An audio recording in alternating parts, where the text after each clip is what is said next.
E aí pessoal, tudo certo? Sejam todos muito bem-vindos! A história começa com um grupo de vikings reunido às margens de um lago sombrio. O rei trouxe os guerreiros até ali para fazer a vontade do deus Odin, mas sua filha Issa não acha que aquilo é certo e diz que a ganância do pai vai arruinar seu povo. Ignorando os conselhos da princesa, ele manda que prossigam com a tarefa. Seus homens colocam uma ovelha sobre uma pequena jangada e empurram a isca para o centro do lago. Conforme a jangada se afasta, a ovelha desaparece sob uma névoa densa e o rei dá alguns passos à frente para enxergar melhor. De repente, a princesa dá um grito e aponta para o lago, de onde alguma coisa está se erguendo bem na frente do rei com um rugido ameaçador. Depois disso, só se ouvem os gritos de desespero do resto do grupo. Então passamos para a Noruega dos dias atuais e conhecemos Sigurd Svendsen. Ele é um arqueólogo que ficou viúvo há 5 anos, e agora cuida sozinho dos filhos Ragnhild e Brage.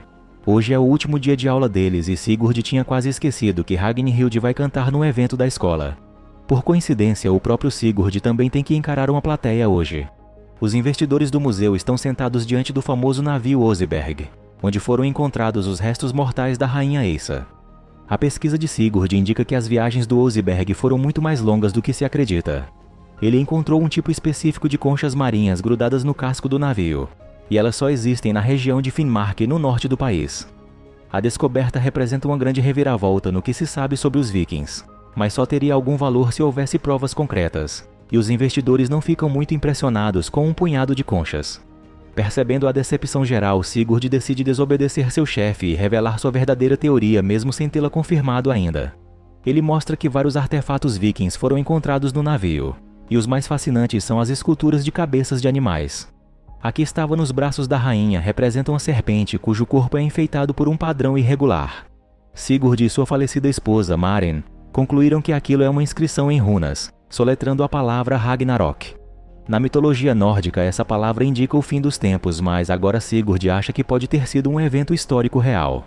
Os investidores começam a debochar dessas ideias ridículas e avisam que estão retirando o apoio ao museu a partir de agora. Furioso, o chefe de Sigurd recomenda que ele largue a pesquisa e vá trabalhar como guia de museu.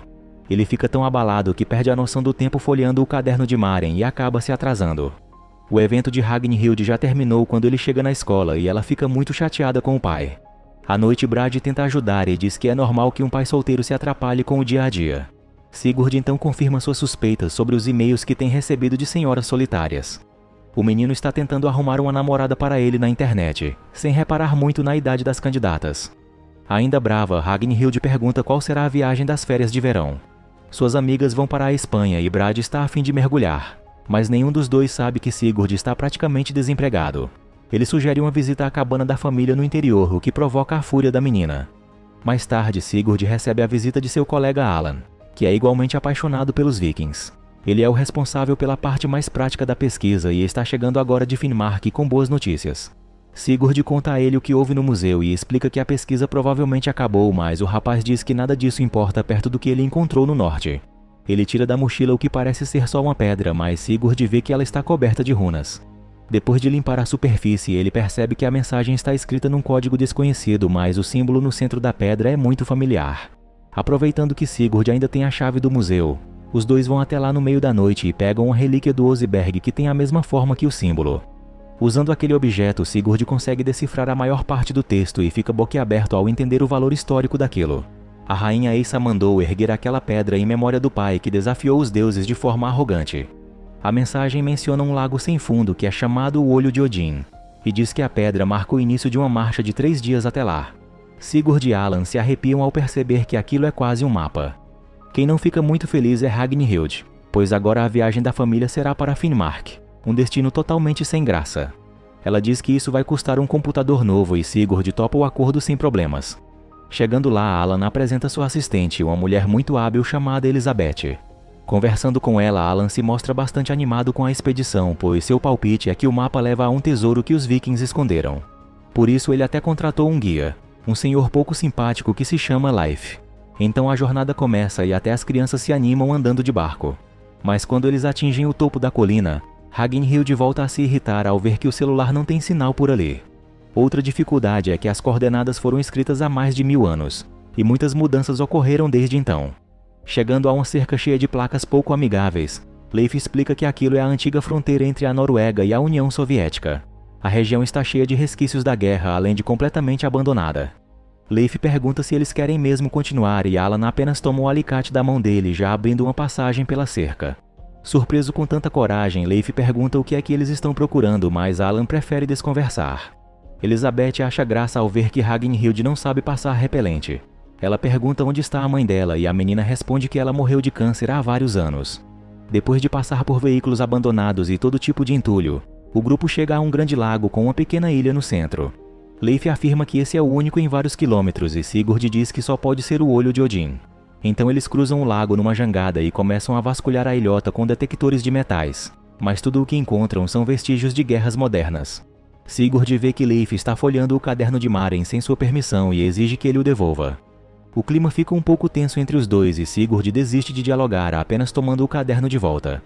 Muito entediadas, as crianças começam a explorar a ilha por conta própria. Ragnhild escuta alguma coisa borbulhando no lago, mas não vê nada estranho e continua andando até encontrar uma espécie de bunker militar. Brad já está mais interessado nas formações naturais e acaba se enfiando numa caverna escura. Dentro do bunker, os móveis e objetos estão muito empoeirados e é evidente que ninguém esteve ali por décadas. Ragnhild leva um susto quando Leif aparece na porta. Ele está procurando objetos de valor ou que possam ser vendidos como antiguidade, incluindo uma arma de fogo.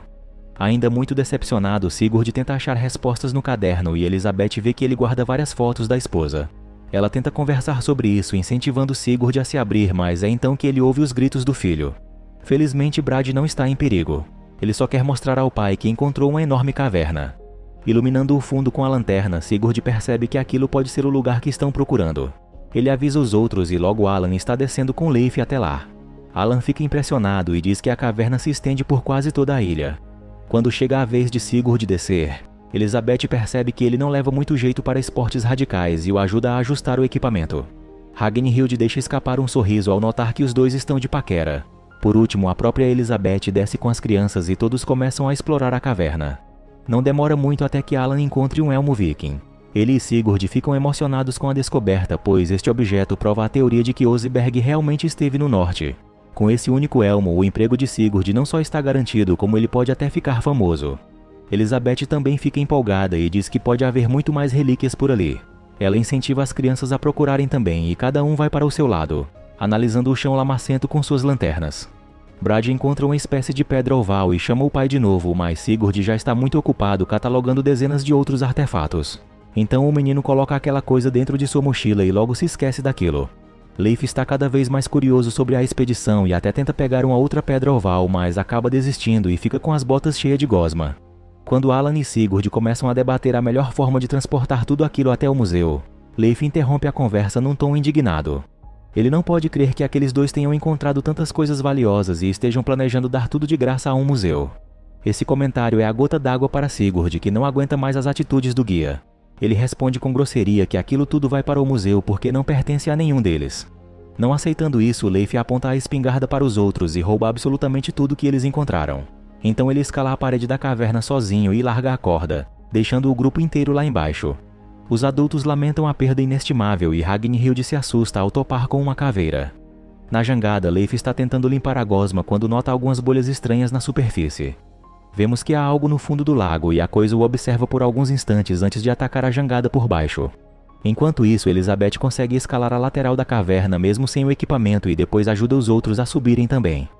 Como já está escurecendo, eles decidem passar a noite na ilhota e construir uma nova jangada no dia seguinte.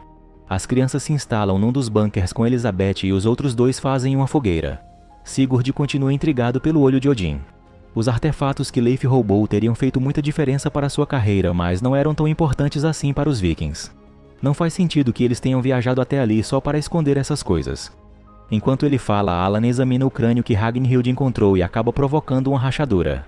Isso revela uma enorme presa que estava fincada na parte de trás daquele crânio. Fascinados com a descoberta, os dois resolvem voltar à caverna. Um pouco depois disso, a mochila de Brad começa a se mover sozinha até tombar. Aquela pedra oval sai rolando pelo chão e começa a rachar. Alguns minutos depois, Brad acorda com sons estranhos vindo de dentro do bunker. Vendo a casca quebrada, o menino entende que aquilo era um ovo e, consequentemente, agora há um filhote à solta. Ragnhild também acorda e os dois começam a se apavorar conforme o bicho vai fazendo bagunça ainda sem aparecer.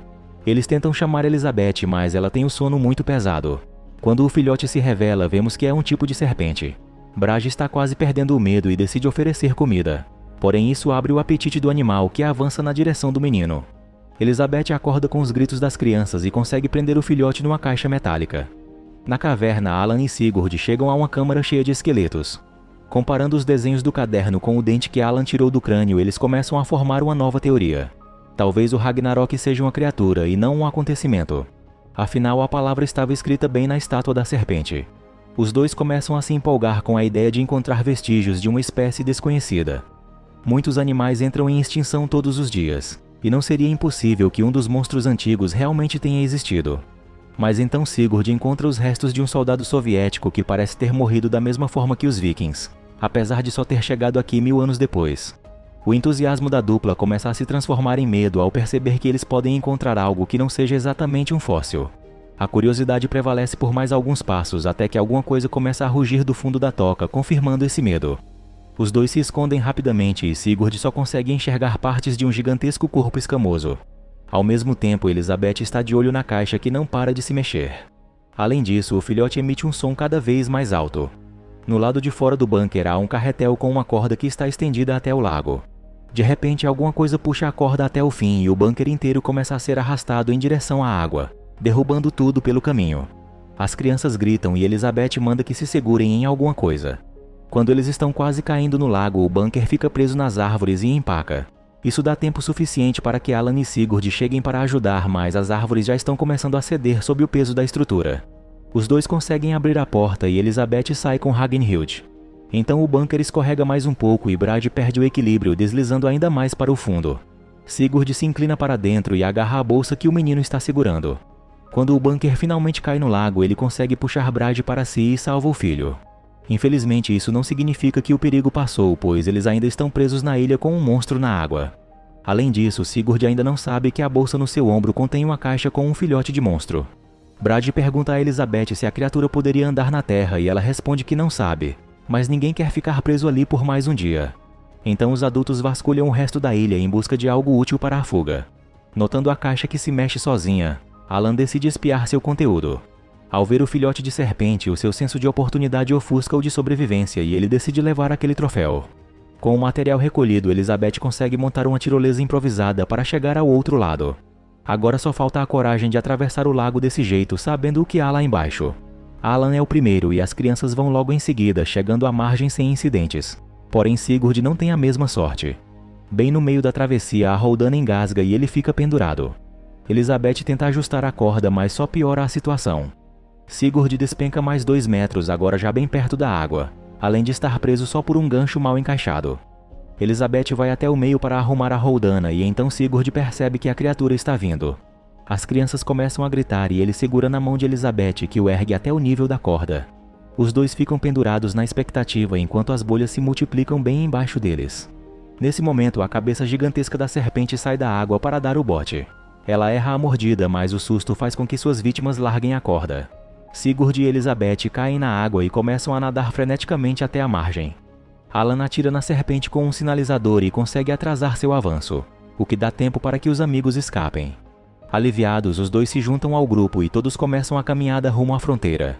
Sigurd escuta o barulho do filhote, mas não sabe o que é e nem de onde está vindo. Alan continua escondendo a caixa na bolsa mesmo depois de tudo isso, na esperança de obter fama e riqueza. Como consequência disso, a pergunta de Brage é finalmente respondida. Quando as árvores atrás do grupo começam a cair, eles descobrem que a serpente consegue sim ficar fora da água. Em pânico, eles correm para um abrigo militar e passam a tranca rapidamente. A serpente chega poucos segundos depois e começa a investir contra a porta com uma força incrível. Quando Alan consegue acender as luzes, vemos que o abrigo é bem vasto e cheio de corredores. O grupo se separa, tentando encontrar uma outra saída antes que a criatura arrebente a porta. Mas então o gerador não aguenta e a luz apaga de novo. Ragnhild começa a chorar e briga com o pai, dizendo que tudo isso é culpa dele. Depois que ela se acalma, a menina começa a ler as anotações da mãe no caderno e pergunta o que está escrito em outra língua. Conforme Sigurd explica a ela sobre Eisa, ele próprio começa a preencher as lacunas na história. Naquela noite, há mais de 1000 anos, o rei veio ao olho de Odin para derrotar a lendária criatura. Sua obsessão custou muitas vidas, inclusive a dele próprio. Sigurd finalmente entende que a pedra não era um mapa, e sim um aviso. O paralelo entre as famílias também fica evidente. Assim como a princesa Eisa, Ragnhild não queria ter vindo até ali, mas não conseguiu vencer a obsessão do pai. Ao olhar para cima, Sigurd vê os tubos de ventilação e diz a Elisabeth que eles devem desembocar na saída. Ele e Alan acendem tochas para iluminar o caminho e o grupo vai seguindo os tubos até encontrar uma abertura no teto. Alan escala um estante para alcançar o alçapão e com muito esforço consegue abri-lo. Assim que Sigurd o ajuda a subir, o filhote começa a grunhir e se debater. Vendo seu segredo em risco, Alan pede que Sigurd lhe dê logo a mochila, mas seu amigo prefere verificar o que tem dentro da caixa. Com uma expressão de decepção, Sigurd tenta explicar que o rapto do filhote é uma péssima ideia. Mas Alan começa a ficar agressivo e diz que ninguém mais vai rir de sua pesquisa quando ele exibir o espécime. Ele está tão nervoso que nem percebe o perigo atrás de si. Sigurd dá a mochila para ele no exato momento em que a fera chega. De dentro do abrigo, eles só escutam um rugido enquanto Alan é puxado para longe, soltando a mochila. Então a serpente aparece e se atira contra o alçapão com tanta força que o teto do abrigo começa a desabar. As crianças conseguem correr e escapam da destruição, mas acabam se separando. Sigurd e Elisabeth são atingidos e ficam inconscientes. Brage fica assustado e começa a chamar o pai até que alguém o agarra e tapa sua boca. Por sorte é sua irmã, com medo que a voz do menino atraia a fera. Escondidos no armário, eles espiam pelas frestas quando a serpente chega, tentando farejar sua cria. Depois que ela vai embora, eles tentam sair de fininho, sem saber que a criatura está de tocaia bem próximo deles. Apavorados, os irmãos fogem pelos corredores enquanto a serpente os persegue, devastando tudo que estiver no caminho. A mistura de rugidos e gritos faz com que Sigurd comece a acordar. Seus filhos estão encurralados pelo monstro quando ele recobra os sentidos totalmente. Vendo a mochila bem ao seu lado, Sigurd sabe exatamente o que fazer. Ele vai até a serpente e abre a caixa, oferecendo uma troca. O filhote sobe pela cabeça da mãe, parecendo minúsculo em comparação, e a serpente simplesmente se retira, satisfeita com o acordo. Depois de pedir perdão às crianças, Sigurd encontra Elisabeth desacordada. Eles ficam preocupados por um momento, mas ela logo abre os olhos e diz que está bem. Já longe do Lago Medonho, as crianças abraçam o pai e Elisabeth se junta a eles como se já estivesse entrando para a família.